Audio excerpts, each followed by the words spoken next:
One of the most popular file types in the corporate world is what's called a CSV file or even a text file. These differ from Microsoft Excel files which end in .xlsx. These files end in .csv or .txt.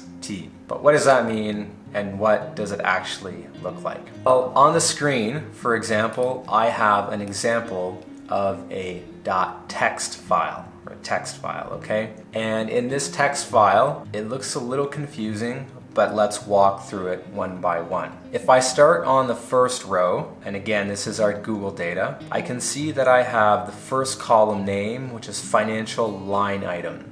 Then I have my second column name, which is 2022, the third column name, 2021, so on and so forth. All of the values are wrapped in double quotes, and between the values we have a separator or a delimiter, in this case, the comma. And so in the case of a comma separated values file, all the values or the columns are separated by commas. So how can we import something like this into Microsoft Excel? Well, let's look at two different ways. The first way is by copying and pasting. And so for example, if I select all of this data and click Control C to copy it, I can navigate over to Microsoft Excel and click Control V to paste my data. But it still looks the same, and I want to work with this data in columns. So let's select our column A. We are going to navigate to Data and Text to Columns. We click there. We're working with a delimited file, in this case the comma, not a fixed width file. So let's click on Delimited. We'll click on Next, and it's asking me to select the delimiter. The delimiter is not a tab, so we'll unclick that, but rather a comma.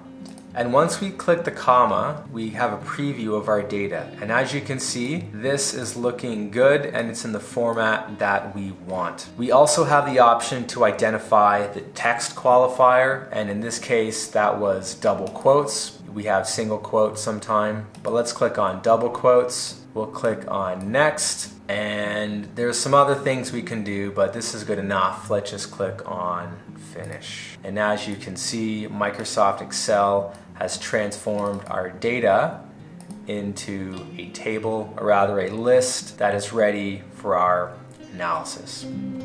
But let's be real, lists are easy and boring. So if you want to take your skills to the next level and transform that list into a table, which is way better, then check out this video.